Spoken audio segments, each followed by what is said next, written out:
I'm Tom Baker, this is Chasing Cars, and this SUV is totally outrageous, but also kind of awesome. It's the new Mercedes-AMG GLS 63 4MATIC Plus. It's the biggest, the grandest AMG SUV that you can buy. Look, while the G-Wagon is kind of the spiritual flagship of the AMG SUV range, at least to some people, this is the actual flagship.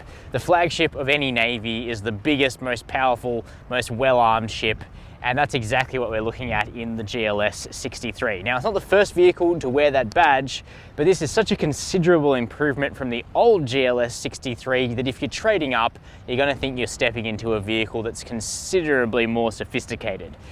Partially, it starts with the engine, 4-litre twin-turbo V8, 48-volt mild hybrid system with an integrated starter generator. This thing makes bulk power. It's also very expensive, $255,000 in Australia. This one's 266 grand, spec'd up with a few choice options.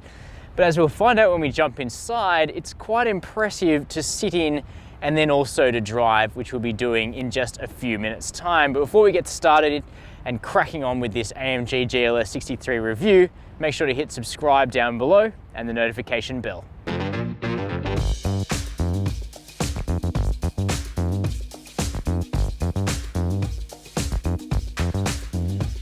Jumping up into the cabin of the GLS 63, and it is a bit of a hop up. This is a pretty tall vehicle.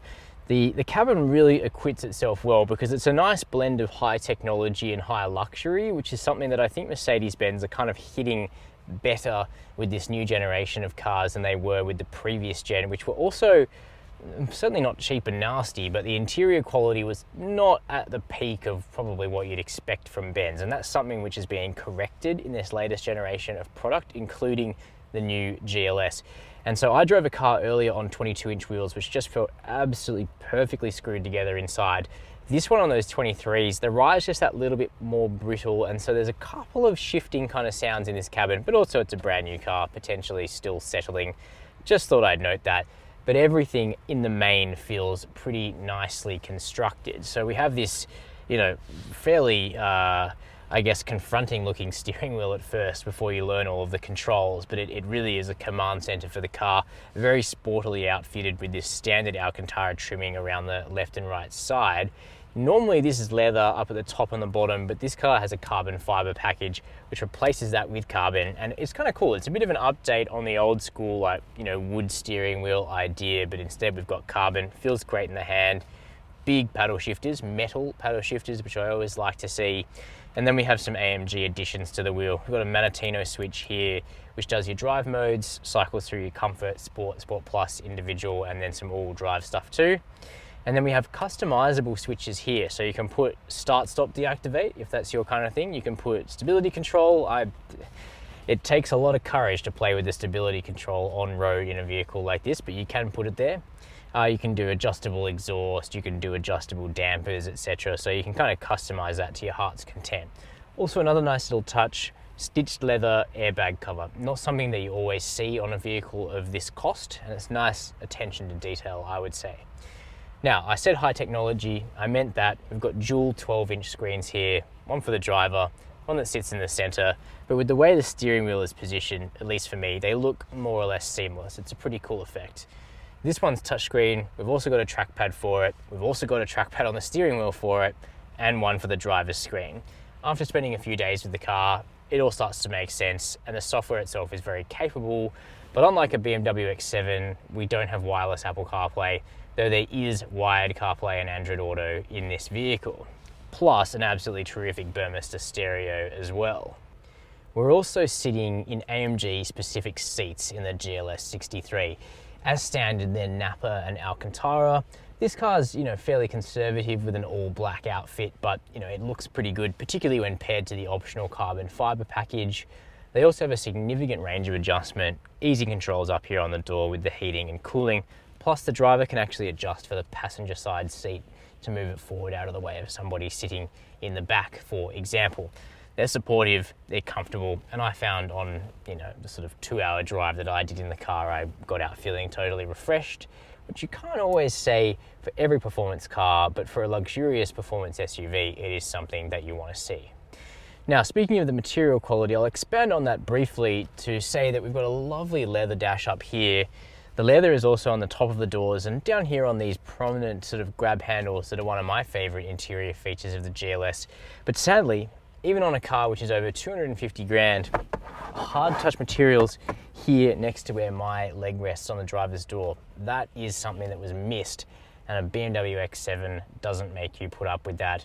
And I just think it's something that would have finished the cabin off even more. But for most people, you probably won't notice it and it probably won't bother you. And I have noted the people in the comments who've said that's exactly where, you know, your foot would touch if you scrape the door on the way out. So maybe that's the reason. A few other nice little touches. Love these vents, cool strakes up here on the dash as well. Plus it's practical. Big bin between the seats, lots of USB-C ports, wireless charging here, large cup holders with heating and cooling. I mean, this is a proper luxurious crossover and a very opulent ride. Now, Mercedes-Benz likes to say the GLS is the S-Class of SUVs. Now, that was a big stretch on the first generation GLS, of which there was a GLS 63. That car was all right, but you'd never say it was S-Class-like inside. Now, that has changed to a considerable degree with this car, the second gen GLS, because it is positively palatial here in the back. The material quality is much better, as we noted up front, than the old car, but it's just, you know, it feels suitably luxurious. It should feel luxurious. It's expensive. It's almost $300,000 drive away, so, you know, it's reassuringly premium, I suppose. But the point is, you can get adults in here and they don't feel shortchanged about riding in the second row. Partially it's a space thing. I'm 6 foot. Headroom, I've got another few inches beneath this massive panoramic sunroof, which is standard. Legroom is immense sitting behind my own driving position. And tow room is pretty good too, despite these bulky sports seats up front. Now, for a few grand more over the stock car, decent price in my opinion, you get this rear package here, which has this full-on tablet down here. I mean, it's a legitimate tablet. I can't eject it for whatever reason, but point is, it actually runs Mercedes's MBUX software all by itself, which works back here, but it can also remote control the screen in the front, which is interesting. I get it. I think, you know, if this was a chauffeur-driven vehicle, which would be, you know, fascinating in itself, you'd want to be able to drive that screen up there, but it does have that feature. You know, we have this large console down here between the seats, wireless smartphone charging. We've got some storage here. You can put it away, which means that this vehicle is usable as a 5-seater. Of course, we have the extra 7 seats, or the extra 2 seats, I should say, in the third row. Plus, we've got rear climate here. We've got heated rear seats. That's actually standard across the range, but the heating extends to more surfaces if you option this car up, as this one is. We've got cooled and heated cup holder here in the center as well, which is pretty cool. Interesting note is that while we do get that carbon fiber effect here in the back, or not effect, it's real, because of the options this car has, you still get wood here on the back of the seat. Perhaps if they made the option pack a little more expensive, this would have been carbon as well, but there you go. That's a very small piece of trivia, not really a criticism about the GLS, is it? Next up, we'll have a look at how practical this vehicle is in terms of cargo. Look, if you're buying the most muscular version of the largest SUV Mercedes-Benz makes, you want big, and the GLS gives you big. This thing is a large vehicle, and everything about it is large. That 48-volt system means the consumable bill maybe isn't quite as large as it once was, but everything else is on a grand scale. There's obviously the size of the thing. I'm 6 foot tall. I mean, I'm dwarfed by this vehicle. There's the shape and size of these square or rectangular exhaust pipes. Now, they are not entirely real. There are real pipes through them, but smaller sort of cylinders. But the look is pretty cool. The effect, I don't mind that. And then the tires, 325 millimeters wide on each rear tire. The builder replaced those. Personally, I'm not signing up to pay it. But if you buy into a car like this, you accept that some of the running costs are gonna be significant. Now, of course, there's a power tailgate. Mercedes-AMG would never consider not putting one of those on a car like this. And that opens up to reveal a suitably spacious boot. Now, I've got the car in 5-seat mode as it is, heaps of room back here, van-like, but deploying the third row is an electronic affair. With just one touch, brings up those third row seats very quickly, and Mercedes-AMG say they designed the third row in this car around fitting somebody measuring 6'4". So this is a genuine ability to transport adults in the way back when you really need to, even though the place you want to be in this car is probably in the first row, if not in the second row, with that rear pack that we saw earlier. So what's the biggest and baddest Mercedes-AMG SUV like to drive? Well, unlike say a Lamborghini Urus or an Audi RSQ8, flagship SUVs from other high-end luxury performance car brands, the GLS 63 is more about combining very competent grand touring ability with genuine capacity to transport 7 people in a car or an SUV that is extremely fast.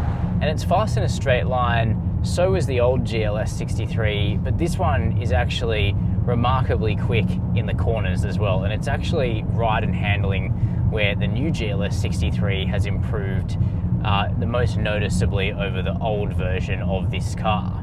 And we'll come back to that in just a second, and how things like the 48 volt powered active engine mounts and of course the air suspension system and a variety of other technologies make this an amazingly competent 7-seat bus in terms of handling. But first we'll start with what is under the bonnet, and it's the first iteration of the AMG 4-litre V8 to integrate 48 volt technology. And it certainly helps this engine in 2 ways. Firstly, it gives it a little bit of fill-in torque temporarily, but also it increases this vehicle's fuel economy. And of course, if fuel economy is your main reason for buying a car, the AMG GLS 63 may not quite be the first thing that comes to mind, but you know, it certainly does reduce running costs of this vehicle by a small margin. So the engine here, 4 litres, twin turbo, hot V configuration, 450 kilowatts of power, 850 Newton meters of torque, and then the 48 volt integrated starter generator motor is actually separate, and that produces 16 kilowatts of power and 250 Newton meters of torque in temporary bursts. And you certainly can notice the difference. It just means that this engine just feels really linear. It's not sort of peaky or boosty.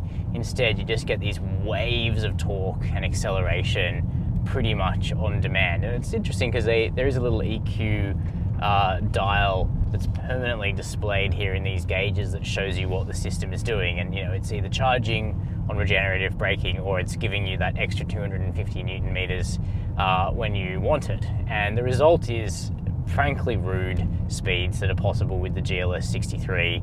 4.2 seconds from 0 to 100 is, I mean, that's just offensive in a vehicle that's this big, this heavy, and capable of carrying people measuring 6'4" in the third row. I mean, that's not an acceleration time that we're used to in a vehicle like the GLS, which is still capable of being used, you know, pretty much as an SUV type limo, even in AMG form. And that's because, you know, true to what big AMGs have always been about, the GLS 63 is still fundamentally comfortable. It's totally capable as a grand tourer, but it just reminds you when you plant the boot that, you know, there's something fairly special under the bonnet. So we do have air suspension. It's an AMG specific tune of that air suspension. The ride height is lowered if you put the car into, you know, its more advanced driving modes. But most of the time, I find myself driving the GLS 63 around in sport damping. That's not taking it all the way to the maximum firmness. It's basically a middle setting. I usually find comfort damping is most appropriate in Australia because our roads are so pockmarked. But in the GLS 63, sport is the right balance between compliance and body control. And you know, this is a big Bertha. There's a lot of car here to rein in, and sport setting on the suspension does that very well. Now, I'm never gonna turn around and tell you that the AMG GLS 63 steers like an AMG GT, because it doesn't. It's certainly not a bad steering rack, but fundamentally, you know, this is a advanced suggestion wheel in an SUV as large as this.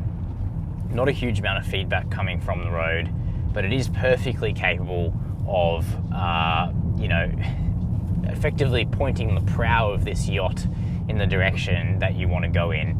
And because we've got Michelin Pilot Sport 4S rubber on the GLS 63, a very, very good tyre, it is able to keep the whole show under control and basically take this SUV where you want to go. Always accompanied by a good noise, but not a loutish and juvenile noise. I mean, I'm in Comfort right now. If I switch the car up into Sport Plus,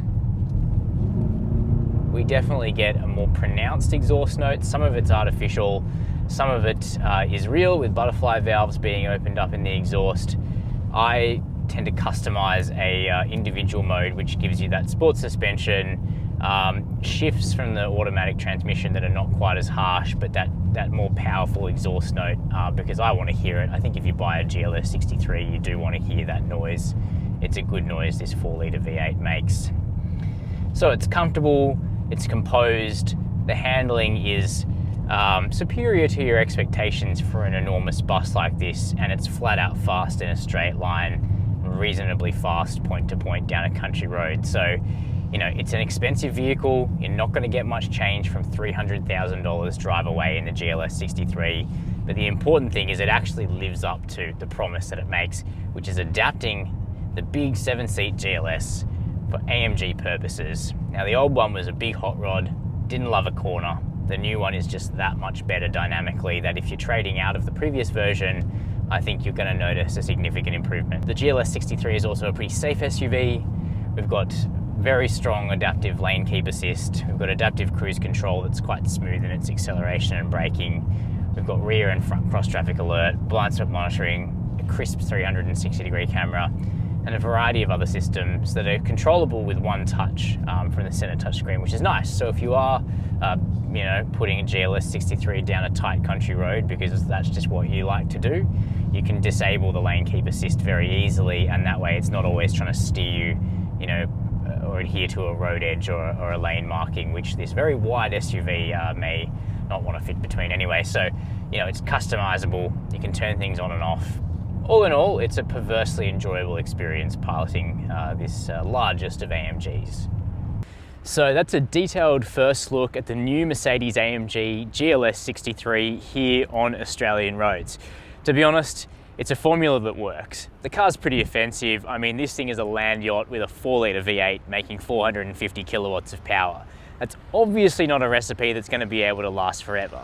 But while it does last, this thing is perversely enjoyable. It covers ground like few other large SUVs, and it does so in comfort. It's totally opulent.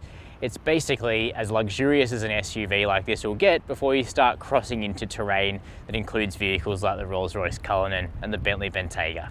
But I'm keen to know what you think. Is this an SUV you'd consider if you had $250,000 burning a hole in your pocket? Let me know down below in the comments. While you're there, make sure to hit subscribe and the notification bell. And as always, thanks for watching Chasing Cars.